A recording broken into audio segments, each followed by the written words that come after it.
Margaret Thatcher was only partly right that she said, first you win the argument, then you win the support. And what I learned is, no, first you have to win their trust, and then your winning arguments can win the support.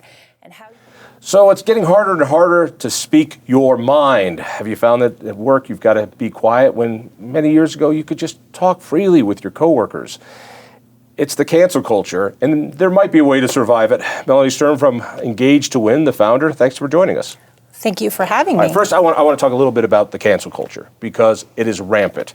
I mean, from tech canceling a duly elected president, from speaking to the people before he's out of office, to just people being scared at work if they're a conservative in this world where there seems to be a war on them.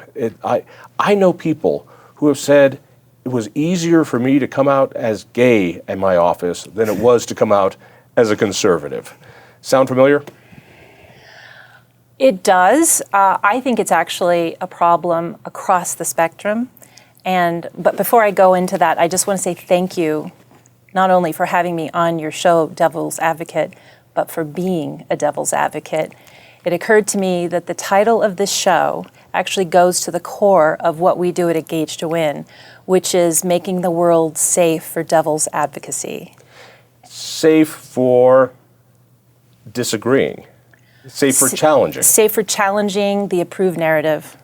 And right now, what we have is basically a phenomenon where the devil's advocate term is being conflated with the real definition of devil, and therefore demonic is associated with advocacy of points of view that are alternative. Original devil's advocate came from the church, the Roman Catholic Church, that there was a position there that the scholars would put out something and this guy would advocate the complete opposite in order to prove or disprove what the church was saying.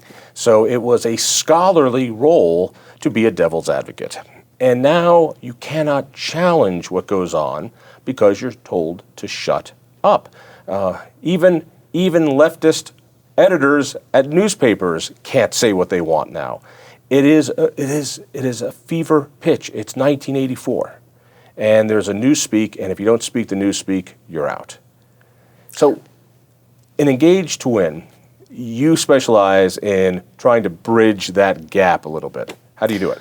Well, what we try to do, it has three dimensions to it. We started out actually trying to help people have better interpersonal communication. So we teach it's not what you say, it's what people hear.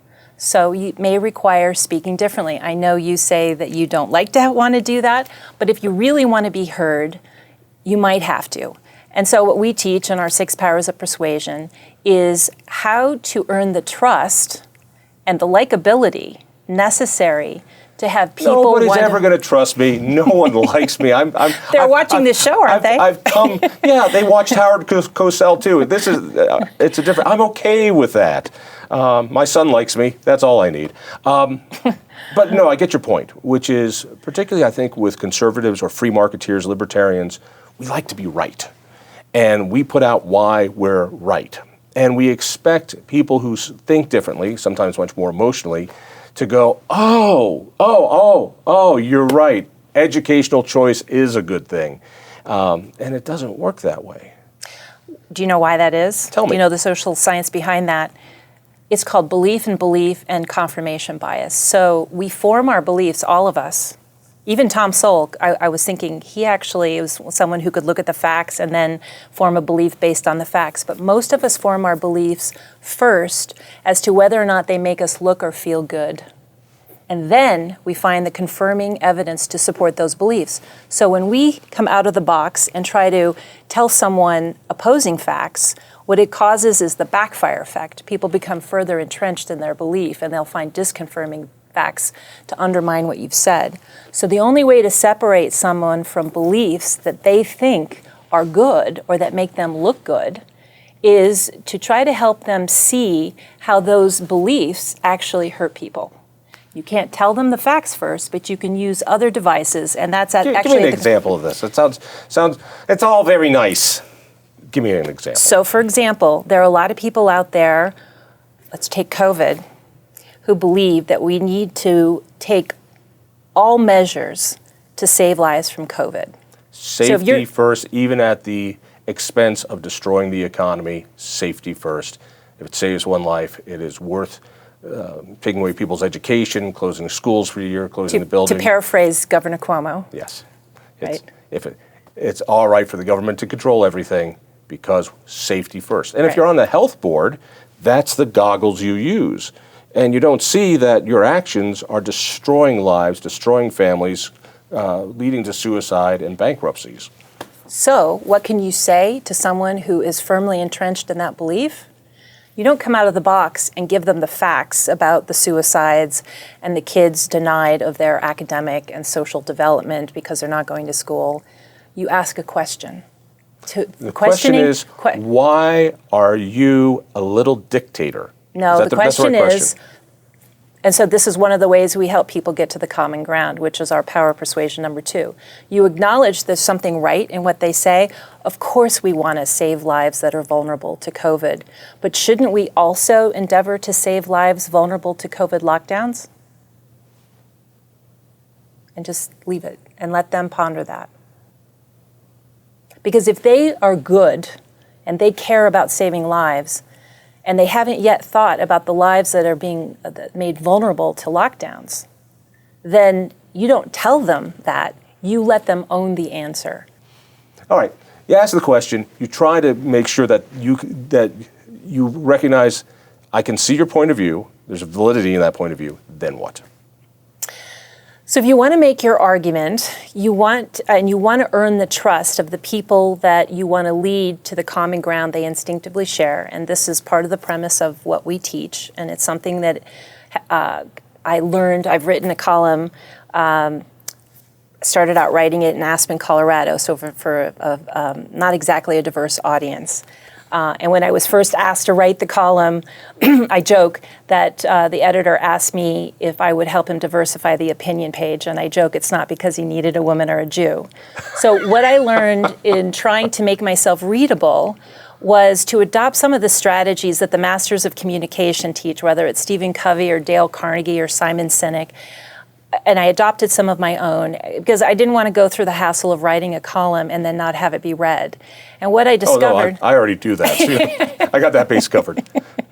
So what I discovered in the process of writing my column, which was called Think Again, You Might Change Your Mind, the idea being that in order to have an informed and thoughtful citizenry, we needed to expose people to unconsidered facts and arguments. And trust me, they weren't considering them. That Margaret Thatcher was only partly right, that she said, first you win the argument, then you win the support. And what I learned is, no, first you have to win their trust, and then your winning arguments can win the support. And how you earn trust is really at the core of what we teach. And you can read all sorts of professors like Robert Cialdini teaches Persuasion and Influence, wrote the classic book. And one of the first things that he says you have to be in order to be persuasive is likable. So you are the message. There are things that you can do to make yourself likable before you even open your mouth. Yeah. You're looking at me in the eye. You're acknowledging I'm speaking. You're nodding. You have an open posture. You could smile a little more, because when you smile, that induces the other person to smile back, which makes them more inclined to like you. So that's you're just talking about interpersonal skills. And then you want to find the common ground. So instead of coming out when someone says something that you object to, like we need to raise the minimum wage, for example, which is being debated right now in Washington, D.C., coming from an economics background, I have a different opinion. I suspect you do too, being a libertarian, because you know who's hurt when the minimum wage goes up, right? Who's hurt? The poor. Exactly. But how do most people who make the argument against the minimum wage make it? It's for the poor. No, they make it about business. They make it about business. And so two-time Obama... So let me just try this out on you real fast. I despise the minimum wage, not because it hurts the poor. I despise it on principle because in my world, the highest value are people having free consensual relationships. And that if two people want to have an employer-employee relationship, for whatever reason. Some people have it for money, some people have it for convenience, some people are doing something they want to learn a new skill. They might want to work for Engage to Win and study under you. So there are reasons to do that. And when government stops people from freely associating, I find that abhorrent. And that's what the minimum wage is. They say this relationship is perverse. Now, if you two guys want to get married, that's fine.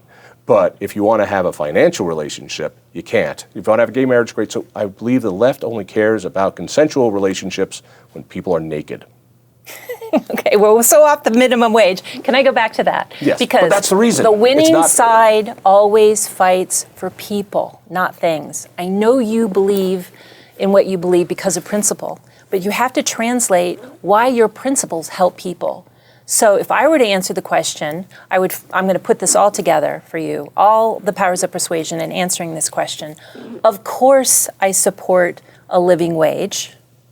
I just worry about young minorities, those who, if they can't get a job at $10 an hour, how can they ever get a job at $15 an hour? And if they can't get their hand on the lowest rung of the opportunity ladder, how will they ever climb it to a living wage? And that's not fair. So what I did is I fought for people, especially the most vulnerable, who are hurt by a bad policy. I framed it in terms of fairness and compassion. I used the rhetorical device of asking a question so people own the answer instead of telling them what to think. Instead of saying, well, someone who can't get a job at 10 won't get it at 15, I asked it as a question, so then people have to own the answer. And that helps move them from where they are to where you want them to be. Right, so I'm under this foolish assumption that when I talk about the reasoning behind it, you talked about helping the poor. That is absolutely true, and I couldn't agree with you more. For me, that is a secondary point to why the minimum wage is wrong. Can I challenge you on that? Yeah, let me get this out. And so you're suggesting that instead of me talking about how there's an inconsistency, particularly in the left, where they say consensual relationships are important unless it's an employer and employee, and that is just so completely disconnected that I can't have this relationship, but I can have that relationship, that it stops people from being together. And that, I think, is evil. You're finally there. You're fighting for people. You're fighting for people whose lives are affected by bad ideas. Tom Sowell said it, I thought, really well. He said the best argument, he was talking about socialism, but it's really any bad idea. The best argument for socialism is that it sounds so good. The best argument against it is it doesn't work. So with regard to socialism or bad ideas that hurt people, our task is to show how the bad ideas hurt people and the good ideas help people. People want to learn more about Engage to Win. Where do they go? Our website, engage2win.org. We have a new newsletter. Krista Kafer and I are working together on that. And I have a blog on the website. My last blog post is titled, the last column is, and this sort of continuing my column on my blog is called Want Unity? ? Tame the Pandemic, and I don't mean COVID. Melanie, thanks so much. Thank you. If you enjoyed that conversation, by all means, click one of these other great programs. We have the best conversations with the most fascinating Coloradans. And subscribe to our channel. Just click down below and hit that little bell button too. You don't want to miss a single show.